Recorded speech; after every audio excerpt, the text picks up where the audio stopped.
Sot do të përgatisim një tavë virale me patate dhe spinaq, një recetë e thjeshtë dhe shumë e shijshme. Për këtë recetë kam përdorur rreth 500 ml qumësht tradita nga lufra.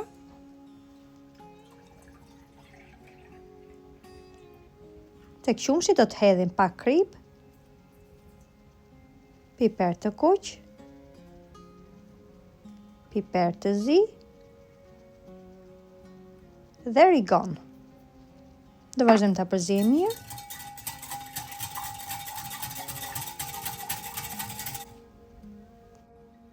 Do ta lejmë pak më njallë dhe ndërkohë do të presim 3 patate mesatare, siç e shikoni edhe në video.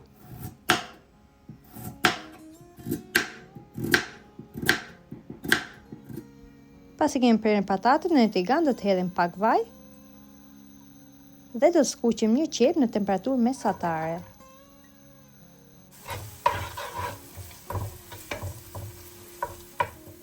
Pasi qepa është skuqur, është zbutur pak, do t'i hedhim një lugë miell. Do vazhdojmë ta përzijmë për 1 deri në 2 minuta.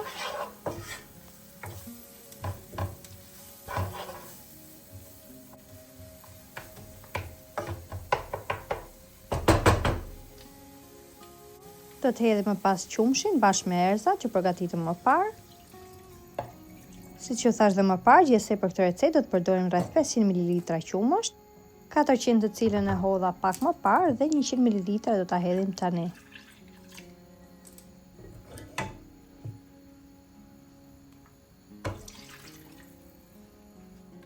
Do t'i hedhim patatet tek qumshti dhe do t'i lejmë të zihen për 5 deri në 7 minuta në temperaturë mesatare derisa patatet të zbuten plotësisht.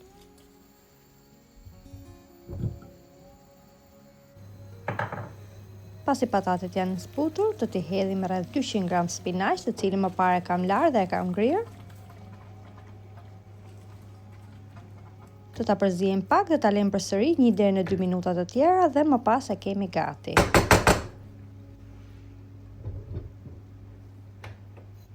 Do ta hedhim masën në tavë. Do ta përhapim mirë.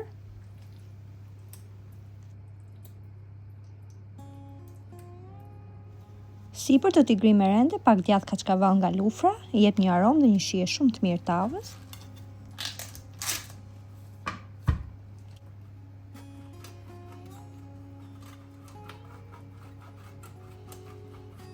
Dhe më pas do t'i hedhim pak djathë picash.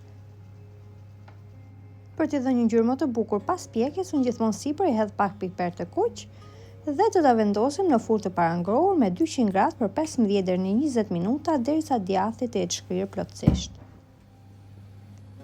Tavën siç e shikoni tashmë e kemi gati. Do ta lejmë të ftohet pak. Dhe tashmë e kemi gati për ta shërbyer.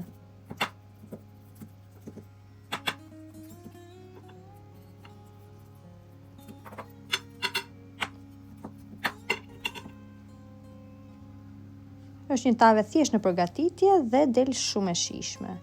Nëse e provoni, ju bëf mirë dhe nëse video ju pëlqeu, mos harroni të bëni like, koment dhe të ndanit të me miqtë tuaj. Shumë faleminderit që më ndiqni.